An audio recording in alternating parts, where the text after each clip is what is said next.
మహాలక్ష్మి గదిలో ఉన్న బెడ్ చూసి చక్రి సంబరపడిపోతూ ఉంటాడు. ఇక పక్కనే కింద వేసి ఉన్న పరుపు మహా తన కోసం వేసుకుని ఉంటుందేమో అని అనుకుంటాడు చక్రి.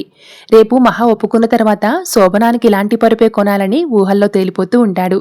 ఇక బెడ్పై పడుకునేందుకు చక్రి వెళ్తూ ఉంటే ఇంతలో మహాలక్ష్మి వచ్చి మీరు అక్కడ పడుకుంటే నేనెక్కడ పడుకోవాలి అని అడుగుతుంది. మీకోసం కింద పక్క వేశాను పడుకోండి అని మహా అనేసరికి మహా అంటూ ఉంటుంది. మీకు ఇబ్బందిగా ఉంటే చెప్పండి నేనే కింద పడుకుంటాను అని మహా అంటే వద్దులే నేనే పడుకుంటాను అని చక్రి కింద పడుకుంటాడు. మీరిలా తోడుగా ఉంటే నేను ఓ దేశంతో యుద్ధమైనా చేస్తా. ఆఫ్టర్ ఆల్ మీ అమ్మా నాన్న పెట్టే అవమానాలు భరించలేనా అని చక్రి మనసులో అనుకుంటూ ఉంటాడు. ఈ ఇంట్లో మీకు ఏ ఇబ్బంది ఉన్నా నాకు చెప్పండి అని చక్రి మహా అడుగుతుంది. ఎలాంటి ఇబ్బంది లేదని చక్రి అంటాడు. మీకేమీ భయంగా లేదా? మనం ఒకే గదిలో ఉన్నాం కదా, నేనేమైనా చేస్తే అని చక్రి అడిగేసరికి మీ మీద ఆ మాత్రం నమ్మకం లేకపోతే ఎందుకు రమ్మంటాను అని మహా అంటుంది. ఇక ఆ తరువాత మిమ్మల్ని చూస్తే చాలా జాలిగా ఉందండి అని చక్రి అంటాడు. నేనేమీ అనాథని కాదే, నాకు అమ్మ నాన్న అన్న అందరూ ఉన్నారని మహా అంటుంది.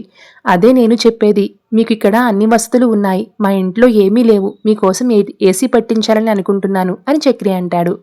కానీ నా రూమ్లో వద్దు, హాల్లో పెట్టించండి, అందరికీ వస్తుందని మహా చెప్తుంది. నేను మీ గురించి ఆలోచిస్తుంటే మీరు మాత్రం మా వాళ్ళ గురించి ఆలోచిస్తున్నారు, మీరు గ్రేట్ అండి అని మహాని పొగుడుతూ ఉంటాడు చక్రి. ఇదంతా మా నాన్న నేర్పించాడని వాళ్ళ నాన్నని పొగుడుతూ ఉంటుంది మహా. ఇక అది వినలేక చక్రి ఇక నిద్రొస్తుంది పడుకుందామా అంటాడు. అలా మహాని చూస్తూ చక్రి నిద్రపోతాడు. Thanks for watching.